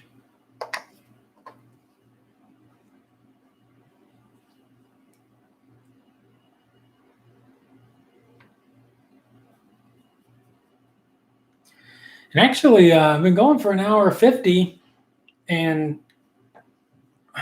these 7 guys are basically done. I mean, they're certainly not the best things I've ever painted. But if we call them done right here, 7 completed models in 2 hours, not counting the airbrush priming and stuff, but that's not too bad.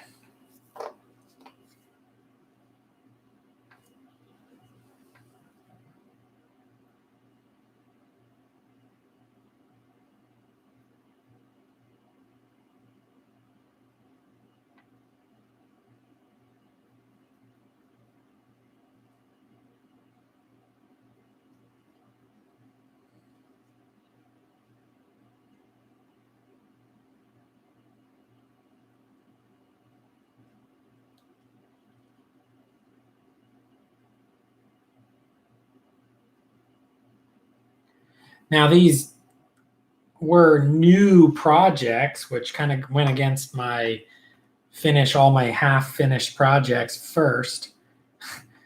These don't count for finishing half finished projects because I already had finished the core game.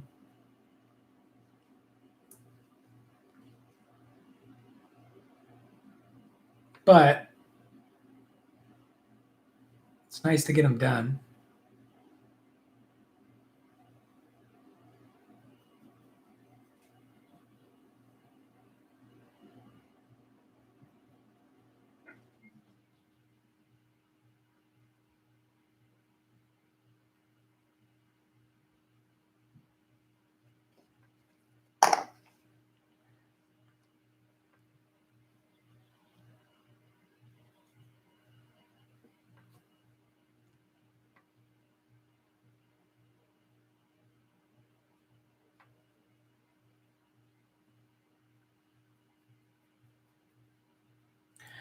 Yeah, I'd already done some like airbrush priming on them. But basically, I started this like washing these guys with the blue paint. Oh, and the big guy had washed on the other stream. So he was already washed with his blue.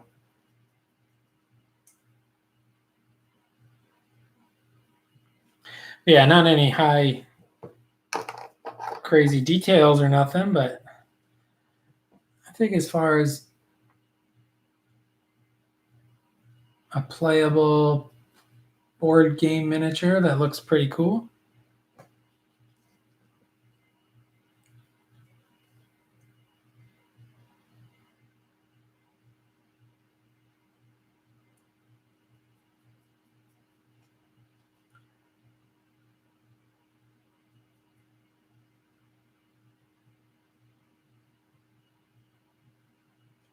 This will be a curious example of well, eventually when we get to finish playing them, if it's worth it. This is definitely water, but I'm just going to paint it black. If it's worth it to paint your expansions and sell fully painted board game expansions, or if it would have been more worth it to just sell it unopened. One thing I've found with a lot of these board games we've played is the expansions don't really add a ton. Like once you play through the core set, there's been many a time we've played through the first campaign of a game, the main box core set, and then struggled to really get in the flow of like jumping into the expansion campaign.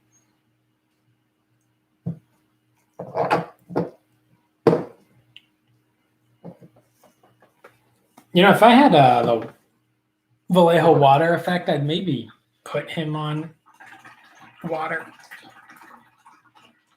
We might go back and do that one day. But I think for now, he's just going to be.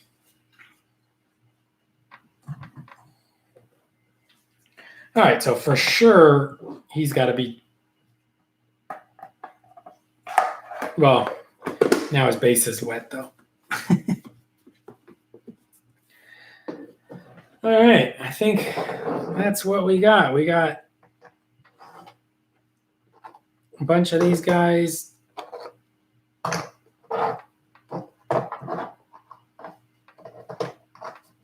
Little crew.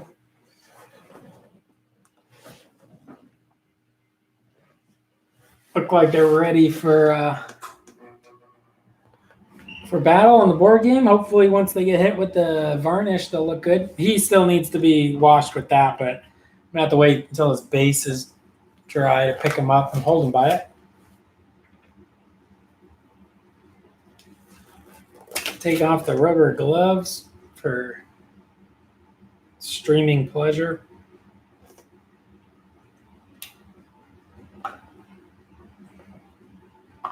All right, it's about 3:30 in the morning, so I guess if I start a movie or something, I can be bed about 5. Thank you, Zane, for hanging out as always. Super makes it way more entertaining for me that you're here to chit-chat with instead of me just talking to myself. Maybe tomorrow we do the bear.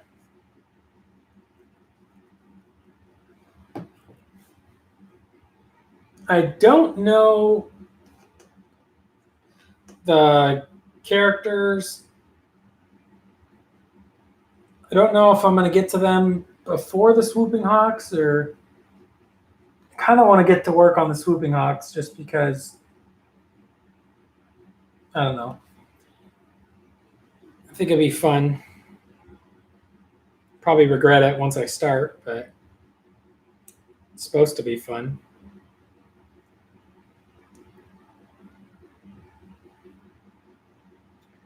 Get to paint my crappy fine cast Swooping Hawk models.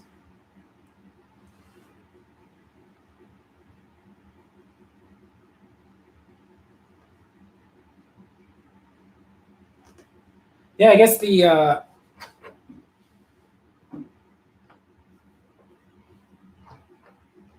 from top down, which is how you would look at a board game, those little minions don't look too bad on camera. So hopefully when you're sitting over them on the gaming table, they look okay. I mean, they're all right. On camera, I think they look a little better than they do in real life. Yeah, we'll have to do a another speed painting owl bear or something. I don't know. I mean, if I do the owl bear, I could probably get them done in one night, like I did the other one, or at least, mostly done and finish them the next night. So it's just a matter of when I want to start the Swooping Hawks. I'm in no rush to finish these expansion monsters for this board game Kickstarter. But my thought was, if I finish a full expansion plus the starter set, then when we're playing the game, I already have a head start because I could be working on 2 expansions down the road, and then eventually we would be playing until we got to this one.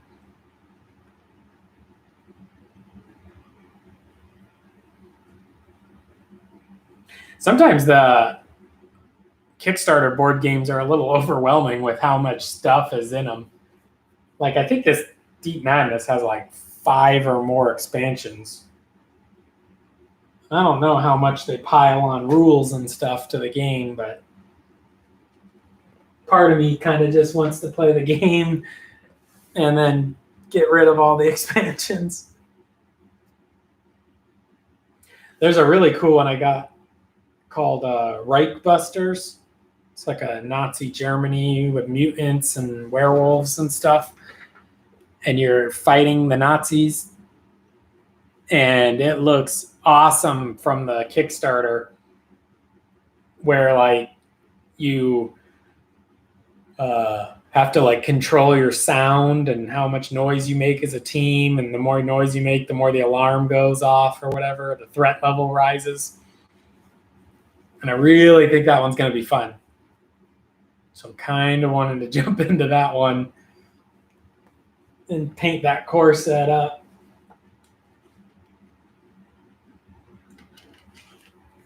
But I guess we'll finish this Deep Madness expansion first before we worry about any other board games.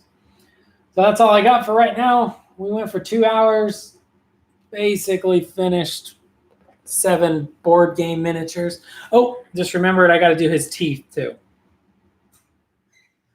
All of his teeth I never did. So he's got a little bit more we got to finish. So he's not quite done. But we'll get to it. Maybe I'll do that tomorrow plus one of the heroes or something. I don't know. Who knows? Thanks so much for hanging out. I'll see you on the next one, buddy. Take care.